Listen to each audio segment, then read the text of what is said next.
The story begins with a girl named Akabane Honeko heading to school. On the way, she meets her friend Nei, and they greet each other. She inquires if Honeko has completed her math homework. She replies, "Yes, but you can't copy it." Nei is shocked by her response, but decides to let it go. Meanwhile, a man dressed in black follows them, having finally located Honeko. His mission is to kill her in exchange for 100 million yen.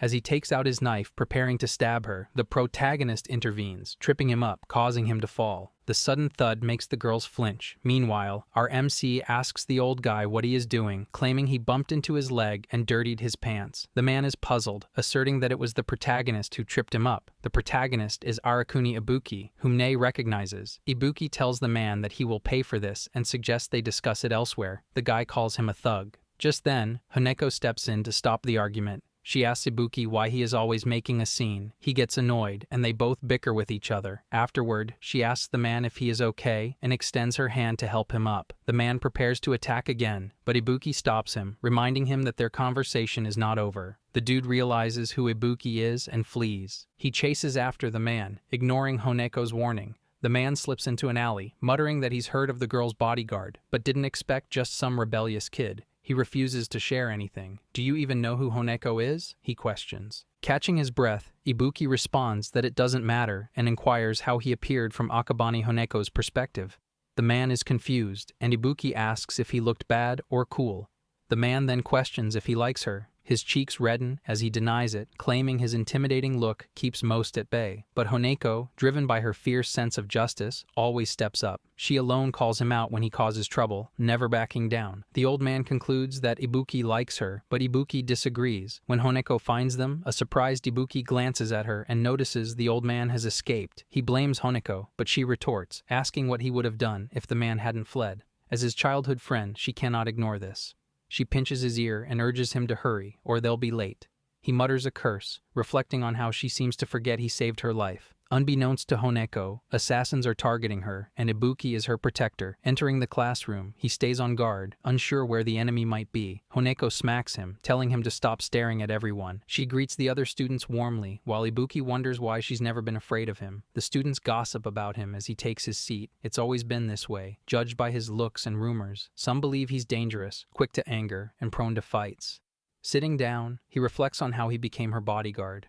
1 week earlier, on the last day of spring break, Ibuki notices a group of unsavory men outside his house. He hopes his father doesn't owe them money. His father appears and greets him. Ibuki asks what is happening, and his father reassures him, explaining that the men are acquaintances and that he used to be a yakuza member in the Jingu gang. Shocked, Ibuki grabs his father by the collar, demanding why he is revealing this now. His father asks him to stop yelling, as it is intimidating. His father mentions having a guest, the head of the Jingu gang, Masahito Jingu. Ibuki wonders what he wants and recalls if the man he recently beat up was one of Jingu's henchmen. Preparing for a fight, Ibuki is taken aback when the boss is amazed by him. The boss tells him not to be wary, revealing that he discovered Ibuki attends the prestigious Tsusuji High School. Showing a picture, he identifies the girl as his illegitimate daughter. Our MC is stunned and drops to his knees. The boss explains that the girl knows nothing about her origins, having been placed in foster care as a baby, and is now the daughter of a lawyer. Her life is in danger due to a power struggle for the heir position. Upon her high school graduation, he will retire as the boss, and her existence got exposed during the conflict. Members of his gang assume she will be named heir, prompting them to try to kill her. Confused, Ibuki listens as the boss describes her kind nature and good heart. He wants her to live a normal life, away from the underworld. She is defenseless, needing protection, or she will soon be dead.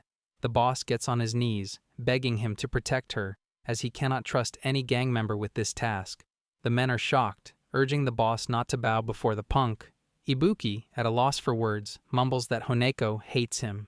Yet, he reflects, despite her annoying habit of always claiming to be right, she never fails to show up. She pointed out that his self-defense went too far, making him the bad guy. He walked away, telling her to stop pretending to be a lawyer.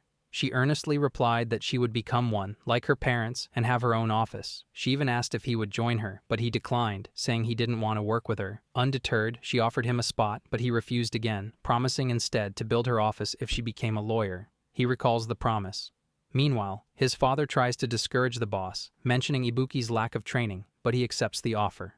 In class, Ibuki quietly resolves to protect Honeko for the next year without her knowledge, ensuring she graduates safely. After school, Nei suggests they walk home together, but Honeko declines as she has student council duties. Ibuki stays on guard, watching her closely. A message arrives, assigning him to ensure her safe return home. He clenches his phone. Bring it on. Suddenly, Honeko appears, asking about his earlier remark. Startled, he drops his phone. She inquires if he is in trouble again. He tells her to leave him alone, but she suspects he is hiding something and lunges toward his phone, but ends up falling on him. She apologizes, and he comments that she is so focused on others that she neglects herself. She counters that it's not her fault, as she can't help but get mad at him. He urges her not to worry about him, questioning how she will become a lawyer if she does. She agrees, urging them both to do their best. Annoyed, he leaves, but spots the man from before, quickly chasing after him. As he runs outside, he loses sight of him.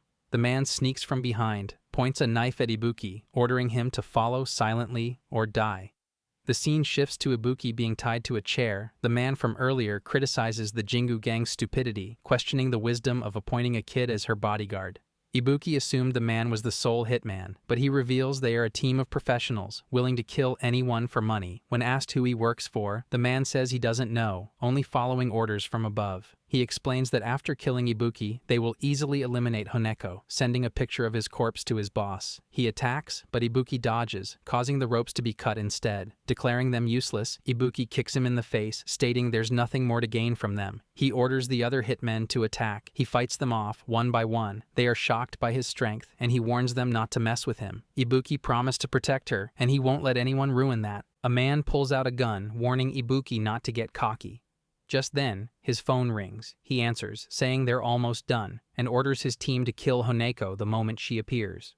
Laughing, he reveals they've already sent someone after her. He'd brought Ibuki here to distract him, waiting at the school entrance for Honeko to avoid a scene and ensure Ibuki couldn't interfere. The man mocks him, saying it takes a whole team to protect one girl. Ibuki laughs, now understanding the plan. The school gate opens and several other bodyguards appear. They pity the man, asking why the boss even hired him. The man asks who they are. Ibuki answers that they are students, Honeko's classmates. Before all this, the boss had thanked Ibuki for taking the job. He informed him that he'd be placed in the third year, same class as Honeko. But Ibuki wasn't the only one assigned. Their gang had an elite escort unit, raised since childhood for this very situation. Every member had already been placed in her class. Ibuki had questioned if he was even needed.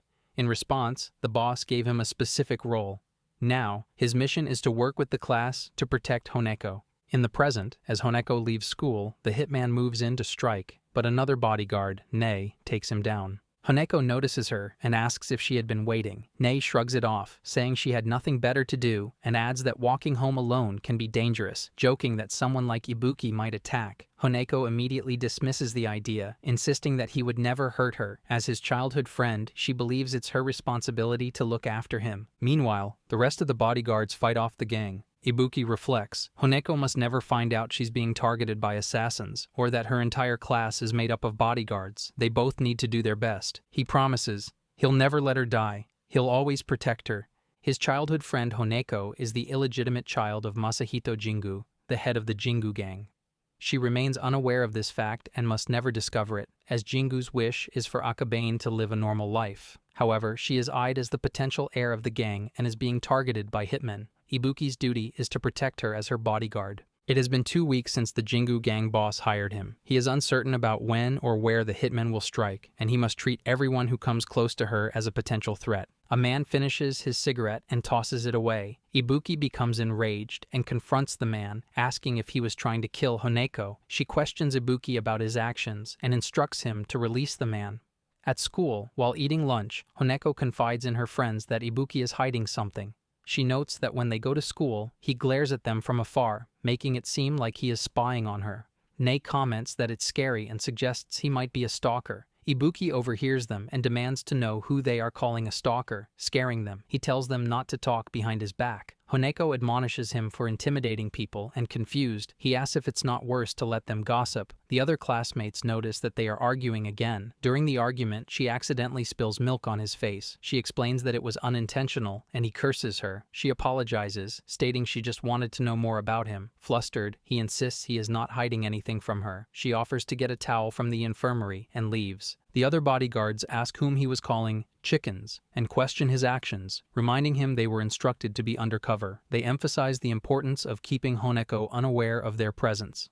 He acknowledges that he is not the only one the boss entrusted with Akabane's safety and that everyone in the class is her bodyguard. They all appear carefree, talking amongst themselves about their encounters with the hitmen. Ibuki cannot take it anymore. He yells, asking why they are so relaxed when Hanako could be killed at any moment, and questions if they truly want to protect her. Sumihiko retorts that it's their line and expresses their distrust in him, wondering why the boss hired an amateur. They are a unit trained to protect Hanako Akabane and are not as inexperienced as he is. Angered, Ibuki challenges their claim that he cannot protect her on his own.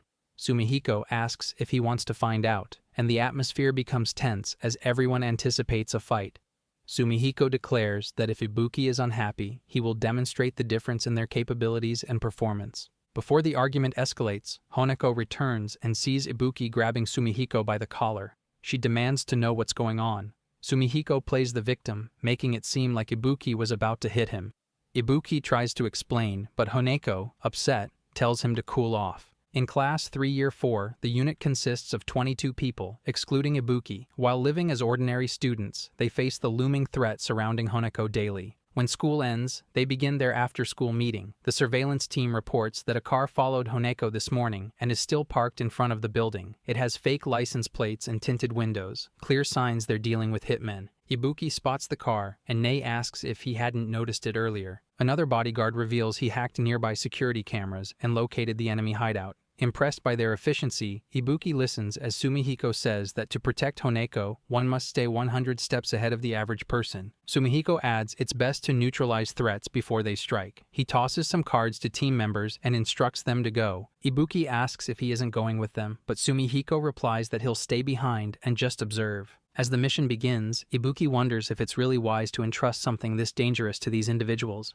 Meanwhile, the kidnappers sit in their car, discussing their 100 million yen job. One suggests having some fun with Honeko before killing her, but the leader shuts it down, insisting they must kill her tomorrow. He orders everyone to return to their hideout. As they drive away, they're stopped by road construction. A worker tells them to take a detour, but they ignore him and speed past. The construction worker removes his mask, he's actually a bodyguard, and reports that there are 3 hitmen in the car. Watching from the surveillance room, Ibuki is stunned. Sumihiko explains that the guy is Senzaka, a master of disguise, but once his mask comes off, he becomes shy and completely useless. As Ibuki reflects on what's about to happen, he can't help but feel sorry for the hitmen. Entering the parking lot, their tire is punctured by a hidden device. They step out of the car to inspect it, unaware they're being watched. Nearby, Toto hides in the shadows, complaining about the musty smell and the noise. Irritated, she mutters about wanting to curse Sumihiko. Sumihiko, standing with Ibuki, explains her talents. Suddenly, Togeya appears. The hitmen curse at her, but she only smirks and tells them to rejoice. After all, it's not every day they get the chance to be beaten up by a high school girl. One of the hitmen draws a knife and lunges at her. Concerned, Ibuki steps forward, but Sumihiko reassures him. Togeya, he explains, is a martial art master. She knows exactly how to break people. True to his words, she effortlessly defeats the attacker.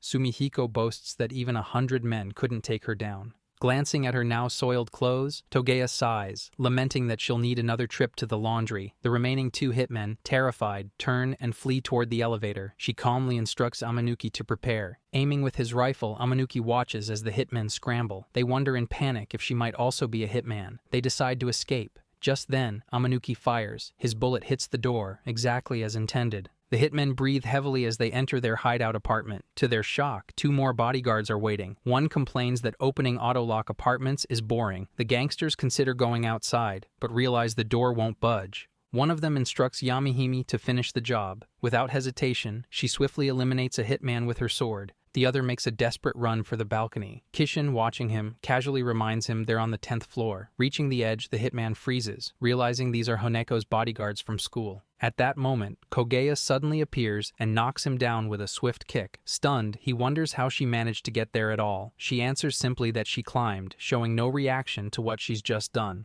With that, the mission comes to an end. Ibuki is left speechless, overwhelmed by everything he has witnessed. Sumihiko turns to him and asks if he finally understands. He goes on to explain that every member of their group is a specialist with a unique role. Together, they function like a complete 22-card deck, capable of endless strategies depending on how they are combined. Then he challenges Ibuki to become the 23rd card. In that instant, Ibuki realizes they were never bluffing. They are confident, skilled, and undeniably legitimate. Moments later, the hacker contacts Sumihiko to report a dispute at the school entrance, where several clubs are fighting over control of the grounds. He brushes it off and tells everyone, including Ibuki, to head home. However, Ibuki has already disappeared. The others scoff, remarking that he's gone off on his own yet again. At the entrance, chaos brews. Honeko appears and commands everyone to stop. She makes it clear that she's not against fighting, but insists they assess the situation properly. Students are afraid to even go home because of the commotion. The baseball club leader insults the track and field team, reigniting the fight. Sensing danger, the bodyguards rush toward the entrance, worried she'll get caught in the middle.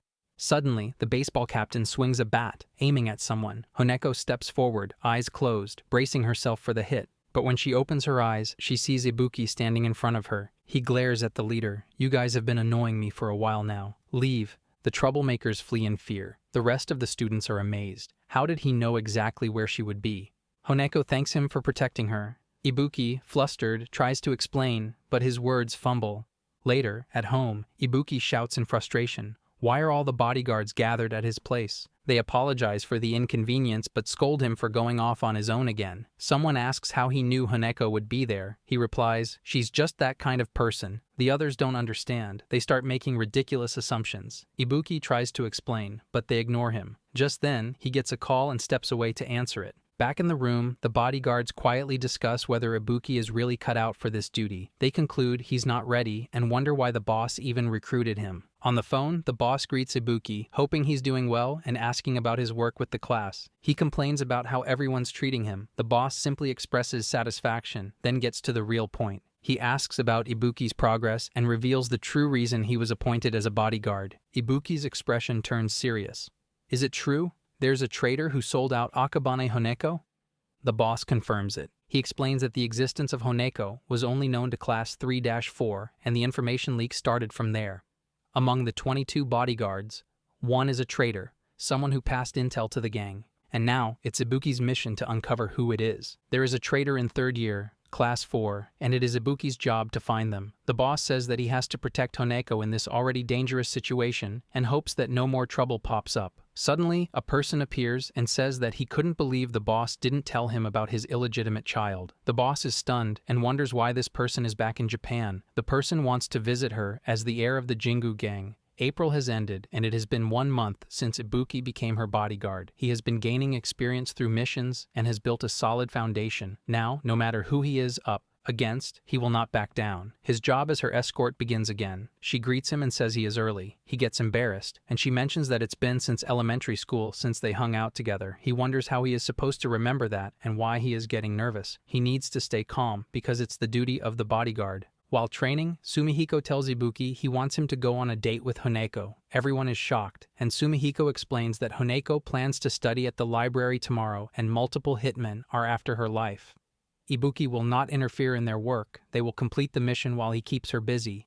Whether or not they are exposed is up to him. Ibuki curses him for putting him in a tough situation and resolves to be her shield in case of an emergency. She is happy because she didn't expect him to join her and even ask Nei to pick her clothes for the day. She expects something from him and he is confused, telling her they are okay. She suggests they go to the study session. He tries to calm himself because it's just a study session and not a date. She tells him she will look through the case books and he is confused until she explains that they are transcripts of court trials. She is sure he will look at the construction-related books. People are stunned to see a goon in the library. He remembers that she is going to become a lawyer, and she tells him to follow her as she shows him around. It has been a long time since he walked side by side with her. She gets on a ladder to take out some books, and he sees something he shouldn't see. He quickly turns around in embarrassment. He wonders if he can handle this and looks elsewhere, spotting his colleague dealing with a hitman. Sumihiko tells Ibuki that they have deployed the team and are fighting the hitmen. His job is to escort her. Honeko asks if something is wrong and he quickly takes her away. The mission has begun and he cannot get complacent. He takes her from one place to another because they are fighting hitmen everywhere. He doesn't know how they can get rid of them without making a scene. The mission is more trouble than he imagined. Ibuki blocks a knife with a book and she looks at him. He quickly hides it. She questions him about it and he tells her it's nothing special, just something he wanted to read. He shows it to her and it's an erotic novel, leaving her dumbfounded. She says that if he doesn't want to study, she will also not, and accuses him of acting weird. He explains that it's a big misunderstanding and tells her to stop, cornering her against a wall. He realizes he made a mistake and wonders why his face is turning red. He tells her to close her eyes and she blushes. He insists, and she does. The bodyguards take the hitmen away and hide. Ibuki gets embarrassed and feels tired. She asks what he was trying to do and says that if he is not feeling well, he should have just said so. She curses Sumihiko for entrusting Ibuki with such a role and questions their capability. Another bodyguard asks if she has the energy to complain, then she should help them. She asserts that no matter how many hitmen there are, it's not a problem for them. Suddenly, a hitman appears. Understanding why he couldn't reach Honeko after hiring all those hitmen, he praises the bodyguards but says they cannot even say thanks. He will punish them and takes out a radio, ordering the hitmen to kill the public, offering 10 million yen per person. He asks what they will do because if they make a fuss, Honeko will find out, and they should be alert. She tells everyone it's an emergency, and Ibuki doesn't know what is going on. The man appears, finally meeting Honeko. He introduces himself and says he came to say hello and bid farewell. Ibuki doesn't know who the man is, but he doesn't look like a good person. He wonders what the class is doing. Honeko asks what is going on and how he knows her name. The man wanted to see her perfect face, and now feels it will be more satisfying to step on. Ibuki questions if he is a hitman, but notes he looks different. He vows not to let him near her and moves to attack him. He gets orders to run away and take Honeko with him. She tells Ibuki that the man's name is Masachika Jingu, the legitimate child of Masahito Jingu, meaning he is Akabane's older brother. He is a potential candidate to be the heir of the gang and the culprit behind the attempts on Akabane's life. He is going after his little sister, and Ibuki realizes that if he is the culprit, then he and the traitor in the class are connected. He asks why they cannot stop him if they know so much. She explains that if he has any complaints, she will listen to them later, and the people in class 3 to 4 belong to the Jingu gang. They can kill hitmen, but cannot attack members of the gang. Ibuki is frustrated and asks about Masachika's intentions. Masachika reveals that he is there to say goodbye to Honeko. He shows Ibuki a candy and asks what it is. He reveals that he is the type of person who values presentation. When he breaks it, there is a switch inside, and when he presses it, the bomb he planted in the library will detonate and blow everything to pieces. All the hitmen are useless, so he came to finish things himself. It's the final fight and the last boss battle. Ibuki doesn't understand why Masachika is involving the public just to kill Honeko. All the bodyguards tell him to run away because he cannot fight Masachika. He doesn't know what to do. Honeko tells Ibuki to leave her and run away. She says that if she quietly obeys Masachika, then he won't do anything bad, and Ibuki should use that opportunity to call the police. Ibuki realizes that she doesn't understand what is going on. She tells him to go, and Masachika warns them not to mess around, because if Ibuki moves, he will blow everything up. She tells Masachika to calm down so they can talk this over. Ibuki doesn't know what to do because he cannot run or hit Masachika. He thinks of an idea. Masachika gets angry when Honeko talks back and cruelly tells her to die. Ibuki steps in front of her and stops him. He tells Masachika that he is wrong and that she will become a lawyer. Ibuki realizes he cannot let her see him as someone weak. He is the only one who can protect her. The others try to convince him not to do anything. Masachika curses Ibuki and asks if he knows what position he is in. If he detonates the bomb, everyone will die. Ibuki tells him to shut up and not to disrespect his determination. Ibuki kisses him, leaving everyone shocked and confused. Ibuki backs off and says that while he was told not to lay hands on Masachika, he wasn't told to keep his mouth shut, and he got the doll. He can tell from Masachika's face that he lives in a world where he can do anything. Ibuki asks if it's the first time Masachika has been caught off guard. The moment Masachika thought his cockiness would work, he had already lost. Masachika gets mad, and people notice the ruckus, calling the police. Ibuki takes Honeko with him, and they run away. The bodyguards curse Ibuki because Masachika will kill him now. Outside, Honeko asks why they ran away and what about the bomb. Ibuki explains that it was a lie, and they were just trying to scare her. She asks about the person, and he says it was a stalker. She somehow believes it. She is mad because it would have been a perfect date. Ibuki is confused because he thought it was a study session, and she blushes. She quickly changes the subject and blames herself for boring him, suggesting they should have another study session. She leaves. The bodyguards tell Ibuki that he did well, and they will take it from there, instructing him not to follow her. In the car, Masachika is furious that he lost to a kid. He insists it is impossible and that no one can defy him. Feeling humiliated for the first time, he wants to kill Ibuki and, in frustration, tears his shirt. It turns out Masachika is a woman. She curses Ibuki and vows to make him take responsibility for it. At the Jingu headquarters, the guards draw their guns in response to the screams, questioning if it's an enemy attack. Another guard reassures them that the young lady is merely having a difficult time and has been this way since the day she returned, mentioning something about being toyed with by a high school boy. She punches the wall, bewildered by her own emotions. She cannot get him out of her head after the incident at the library, her chest constantly aching. It's hard to breathe, yet unexpectedly, she feels a sense of comfort. She dismisses it as nonsense, asserting that, as the heir to the Jingu gang, she shouldn't care about Ibuki. She has done her research thoroughly and swears he'll pay for what he did. At the school, Ibuki monitors the front entrance, noting that there are no enemies in sight. It has been some time since his battle with Masachika Jingu, whom he regards as a heartless manipulator. He is uncertain about his future actions, but believes that being prepared will prevent him from failing. He thinks it's clear, but Togeya smacks him as she disagrees. When he asks what that was for, she tells him to accompany her. She explains that ever since he encountered Masachika, he's overdoing it. She also reveals that the earpiece is not to be used at school except in emergencies and questions what he would do if Honeko saw him. Ibuki asserts that they can never predict when Masachika will strike again. Suhimiko empathizes with his concern, but warns that excessive preparedness can cause anxiety, likening it to putting the cart before the horse. This high school, the home of third-year Class 4, is equipped with numerous cameras that miss nothing, brutal traps to repel intruders, and 22 elite students. For Honeko, the high school is a sanctuary. Ibuki is puzzled by the mention of 22 students and speculates that they don't include him. He admits he doesn't want to lose to Masachika and is enraged by the idea of a brother killing his sister. Both Togeya and Suhimiko clarify that she is a woman. Stunned, he realizes his mistake and jumps back.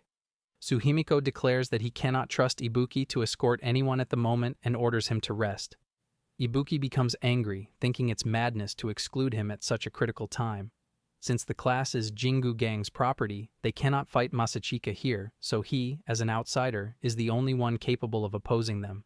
His thoughts are interrupted as someone calls for President Akabane. He sees her running toward him, fleeing from others. She hides behind him, grabs him to make it appear as if she is restraining him, and tells the others to run away.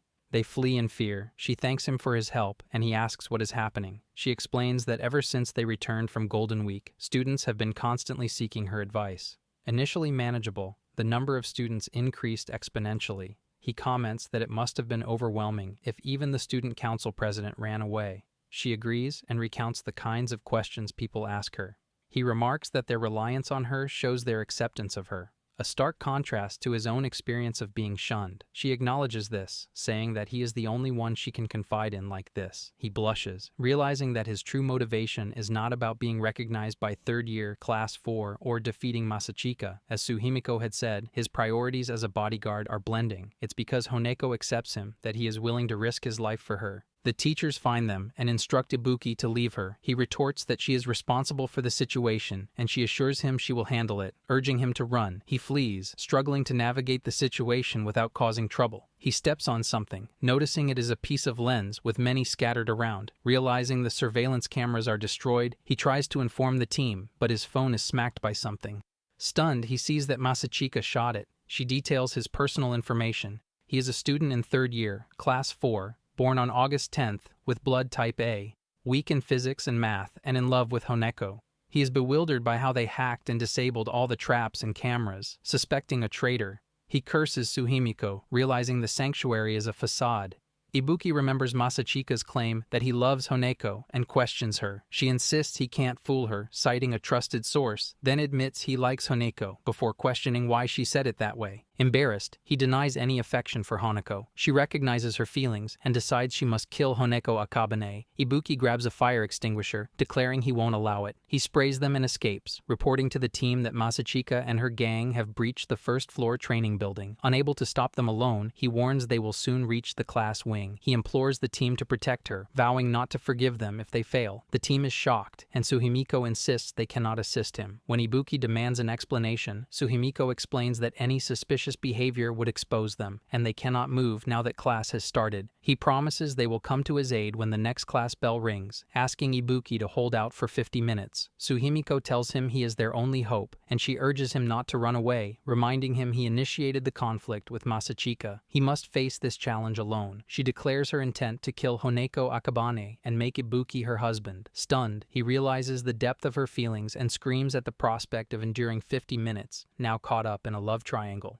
In class, Honeko wonders how far he ran. In class, the teacher is instructing the students while Kagara monitors the situation through the cameras. He asks Suhimiko if he is certain about this, because there is no way Ibuki can handle that many hitmen. He suggests that even if Honeko finds it slightly suspicious, they should still take action. Suhimiko tells him to quiet down, insisting that none of them need to move because Ibuki will be fine on his own. Masachika orders her hitmen to hurry and take down Ibuki, emphasizing that their target is Honeko and instructing them to destroy all the cameras to avoid trouble with her father. Suhimiko observes that the intruders have figured out the cameras and traps completely, suggesting a well-planned invasion intended to avoid causing a ruckus. He tells Ibuki that it's good news since there are no classes on the first floor of the training building, granting him permission to go as wild as he wants.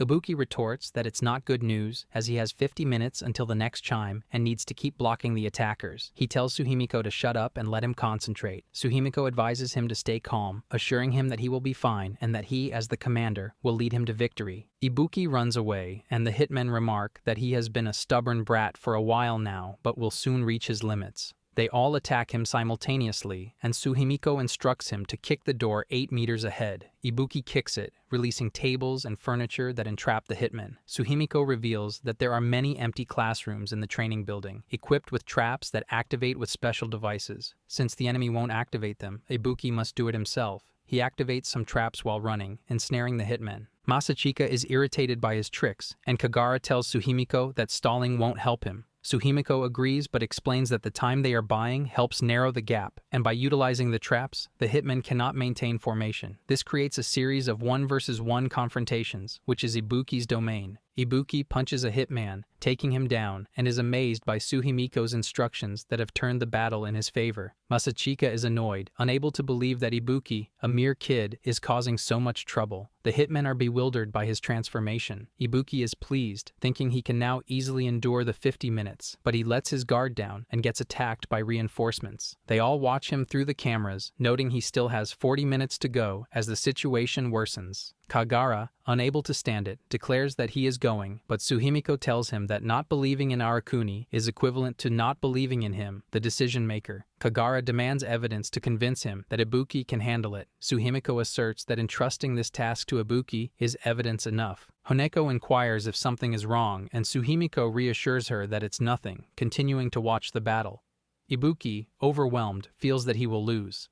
Suddenly, he starts to fight back, shocking everyone. He tells the hitmen to come at him together, indifferent to the outcome. Despite knowing he will lose, they cannot stop watching. The teacher notices that the entire class is using their phones and wonders if his lesson is truly that boring. Ibuki reaches the end of the building, realizing that if the hitmen breach this point, they will reach the classroom wing. He vows not to let them touch Akabane, even if it kills him. Masachika orders the hitmen to back off, frustrated by the effort she has to exert, and questions why an outsider like Ibuki is involved and what makes Akabane so special. She points a gun at Ibuki, telling him to choose her and forget about Honeko, offering him his last chance to marry her. She urges him not to embarrass her, calling it a once-in-a-lifetime opportunity. Ibuki retorts that Akabane is 10 million times more his type and declines her offer, cursing her. She lowers her gun and orders the hitmen to kill him and throw him into the ocean, not wanting to see his face again. All the hitmen charge at him, but help arrives in time. Kagara is surprised that Ibuki endured 50 minutes alone. Suhimiko commends him for doing well. The hitmen attempt to flee as they realize they are surrounded. The team members express their relief, but remind Ibuki that without Suhimiko's guidance, he would have died instantly. Ibuki curses them, telling them they should understand how much he risked for them. They assure him that they will now show him how it's done and address Ibuki as the 23rd member, telling him to watch. Suhimiko tells them that no one must know about this fight, and they need to clean up everything and return to class before break time ends. They have 10 minutes. The team charges at the hitmen and quickly takes care of them. Suhimiko laughs because it didn't even take them a minute. Ibuki is amazed by their skills and realizes he has no time to sit back, so he quickly tries to leave. Suhimiko asks where he is going, and he reveals that he is going to settle things with Masachika. He is tired of falling behind and vows never to let her get her hands on Honeko. He is determined to catch her. They all scold him, telling him not to give them any more trouble, reminding him that it all happened because he provoked her. They ask what he will do if he catches her. Suhimiko tells everyone to calm down and reveals that Ibuki approves of them. Despite that, he is going alone, and Suhimiko is sure that Ibuki will step into territories they cannot enter. He throws Ibuki a card, and Kagara tells him that he is one of them now. If he does something that ruins their name, he will teach him a lesson. Meanwhile, Masachika cannot understand why she couldn't pull the trigger. Normally, she wouldn't have mercy on someone who disobeys her. However, it doesn't matter because there is no way Ibuki could have survived against that many hitmen. She bids goodbye to her first love. Ibuki appears out of nowhere and tells her not to get too carefree. She is stunned, wondering if it's his ghost. He reveals that he is still alive and tells her that she is coming with him. She understands. He takes her to the boss.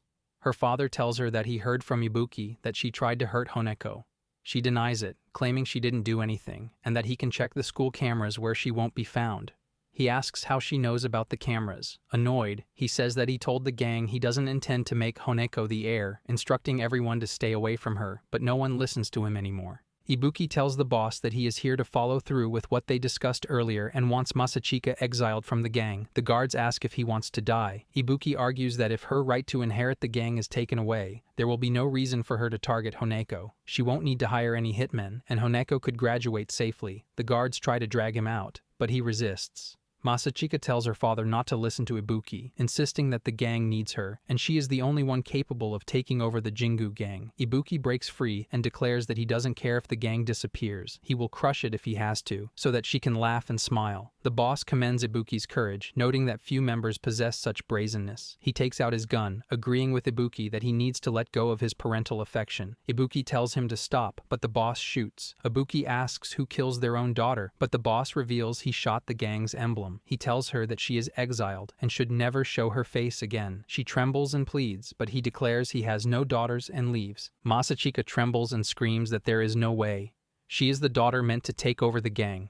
She realizes this is the end for her and blames Ibuki, not Akabane. She curses him, lamenting that she has been abandoned by her father, is now homeless and jobless, and her credit card will be cancelled. She blames him entirely. Seeing her crying, Ibuki tells her to stay strong because exile is just a word. No matter the distance, family remains family. Tears fall from her eyes, and she tells him to shut up, confessing her love and proposing marriage. He notices she is losing it and never expected things to end up like this. Unsure of her next move, he tells her he understands and invites her to stay at his place. The next day, she enters Ibuki's home and greets his father, calling him father-in-law and offering him a castella. His father is confused and asks Ibuki what is going on. Ibuki explains that it's for surveillance, intending to keep her there so she doesn't get any ideas about Akabane. He adds that she has some important information. In her room, Masachika wonders if her greeting was appropriate and if Ibuki thinks of her as a vulgar woman.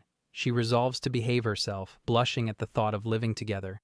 Ibuki calls her by her first name, telling her she no longer needs to target Akabane's life, and asks her to reveal the traitor within third year, Class 4. She prepares to tell him. The members of Class 4 are shocked by the news that Masachika Jingu has been exiled. He explains to them that Akabane will no longer be targeted by hitmen. Despite this, they all appear displeased, which confuses him, prompting him to ask about their reaction. They are discontented because he has stolen the limelight from them, which he thought they had accepted. They all leave dissatisfied. The hitman threat is now gone, and he just needs to catch the traitor who betrayed Akabane. She shows him the messages from the traitor, revealing that she received this message 3 months ago and became aware of Honeko's existence. They never responded to her messages, but after seeing this message, she was convinced of their seriousness. He is shocked by the messages, and she tells him the name of the traitor. Back in the present, Ibuki suggests to Suhimiko that they should work together to guard her today. He agrees. Suhimiko is the commander of Class 3-4, while Ibuki is still an amateur, yet he keeps pushing important roles onto him. If all of this was to influence the hitman to kill Honeko, then he will not forgive him. Akabane is guarded 24 hours a day, on the road to school, around her house, and at her travel destinations, and this will not change until she graduates. Today, her route is her path home, and if she goes straight, it will not be a problem, and will not take long. She helps many people on her way, which annoys him.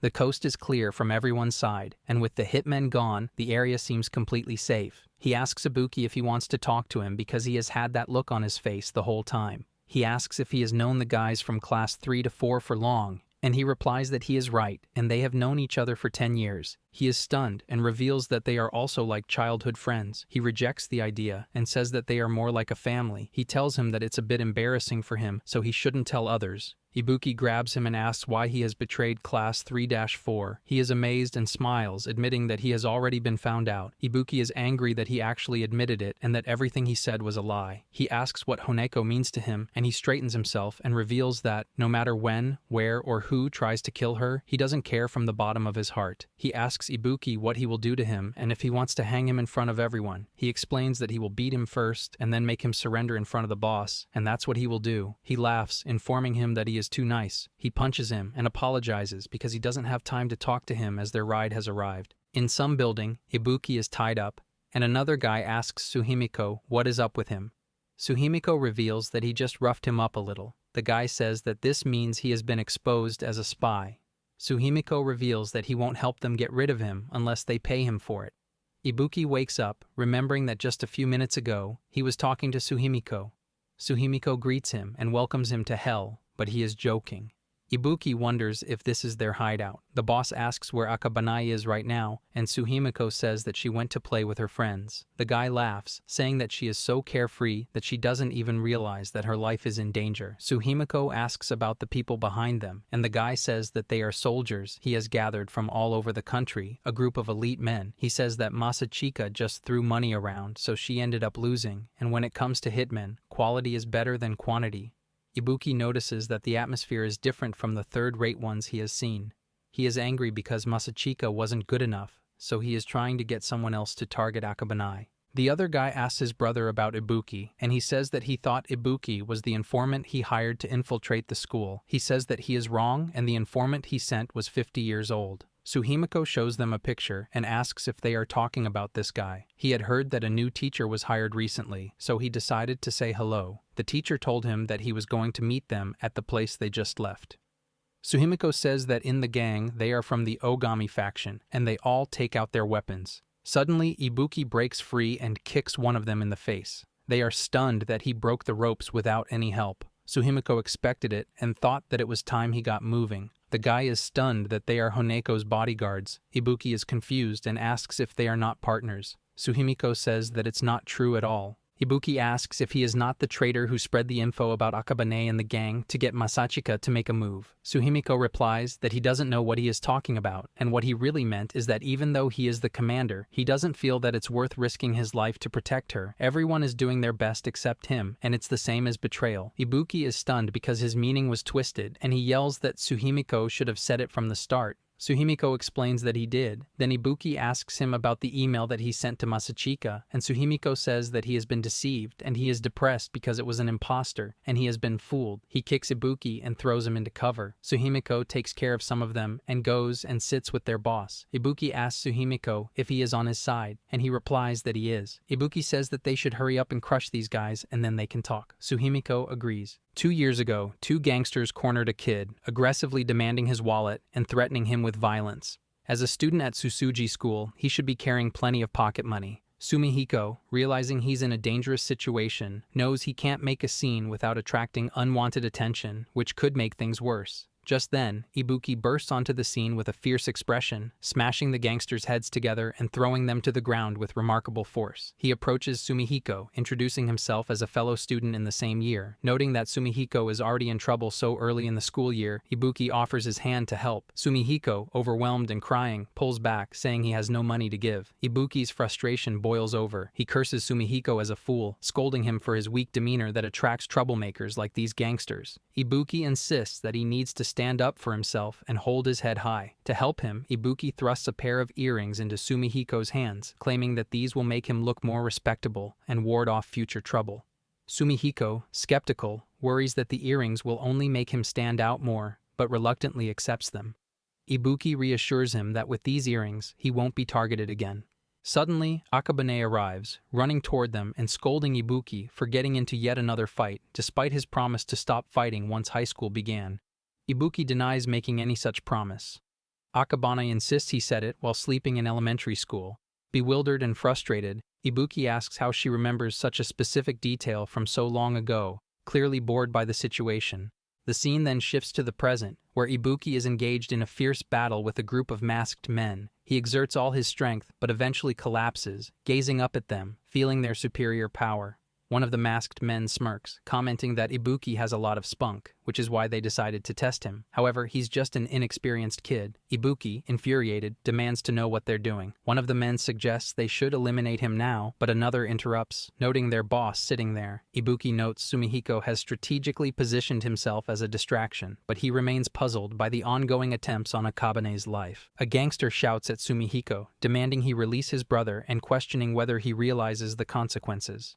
Sumihiko calmly explains that he is the property of the Jingu gang, and he will be disposed of, but Ibuki is merely an outsider. If he hurts them, they cannot take revenge on the third year, Class 4, as it would publicly expose their intention to target Akabane, making it a declaration of war. The gangster, enraged, accuses Sumihiko of deliberately creating this situation, calling him a traitor and questioning whether he is trying to make the gang his enemy. Sumihiko smirks, stating that he already has a family he values deeply, a family of 21 members. Now this family is at risk for the sake of a single girl. He would prefer to ensure their safety and suggests that if they withdraw their forces now, perhaps everyone could have a better time. He just wants to protect Class 3-4 as they have grown up together and want to graduate together. That's why he shoulders all the responsibilities. The gangster orders another to report it to the higher-ups, asking what he should say to them. Meanwhile, Ibuki continues fighting the masked men, struggling as they overpower him. As they beat him, mocking his efforts, Sumihiko arrives, telling Ibuki to rest, as it's his job to protect him too. Smiling, Ibuki notes the earring he gave Sumihiko. He explains that they can't afford to lose because if Ibuki is Akabane's bodyguard, then he is the bodyguard of third year, Class 4. Ibuki looks at him in shock, thinking, this guy has his own convictions, and he's moving forward with the intent to protect. That means he's just like me. He realizes that Sumihiko is not a traitor. Together, they charge at the gangsters, knocking them down with their unique moves.